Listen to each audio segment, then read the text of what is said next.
Frankie Dettori has had a season to remember. Getty Images. Aidan O'Brien may have equaled the world record for 25 Group 1s in a season, but it was Frankie Dettori, who else at Ascot, who stole his thunder when he won the Queen Elizabeth II Stakes with persuasive, and then promptly trumped it and pretty much most other races this year, riding Cracksman to a 7-length victory in the Kipco Champion Stakes.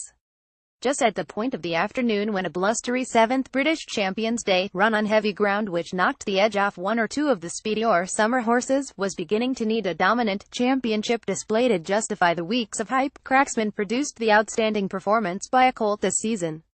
Reminiscent of his sire Frankel, who dominated the first two runnings of this end-off-season finale, he powered clear of his rivals to turn a competitive Champion Stakes into a procession, coming home a long way clear of Poet's Word and the multiple Group 1 winner Highland Reel. The near miss in the Epsom Derby and a bit of bad luck in the Irish equivalent were but a distant memory today.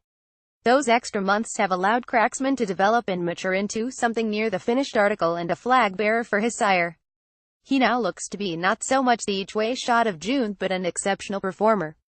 Judged on this performance, the only middle-distance 3-year-old in Europe who might be better as we go into the winter is his Prix de l'Arc de Triomphe winning stable companion Enable. "He's a lovely horse," said his trainer and the man who has returned Dettori to the top, John Gosden. "He really has improved. He ran a blinder at Epsom. He was unlucky in Ireland, but he is bigger and stronger. He's like a boxer who started a middleweight and who is now a light heavyweight.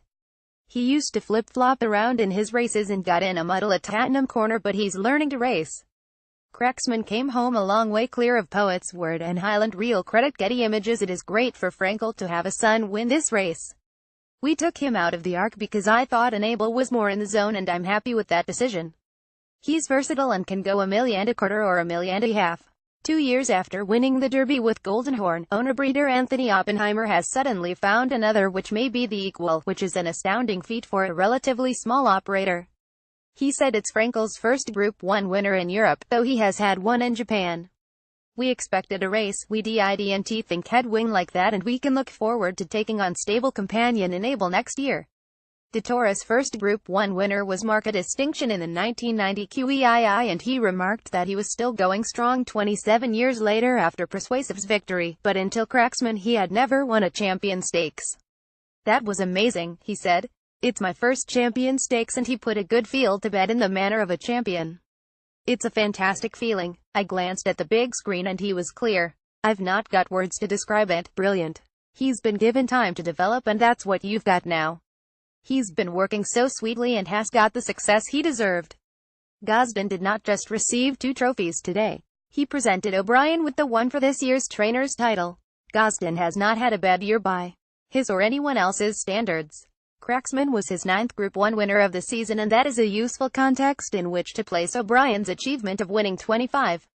Aidan O'Brien equaled the world record for 25 Group 1s in a season. Getty Images. Though the Balliol trainer always maintained he was not losing any sleep over the record set by Bobby Frankel in America in 2003, O'Brien was clearly delighted at having equaled his tally after Hydrangea had powered through the mud to win the Fillies and Mares Stakes.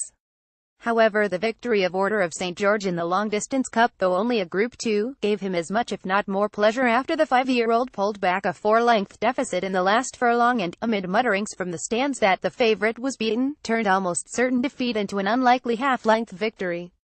"It's a big team effort," he said, "all the way from the lads' owners down, and I'm delighted to be a link in the chain. To win any Group 1 is so hard, we never expect them. It does mean a lot.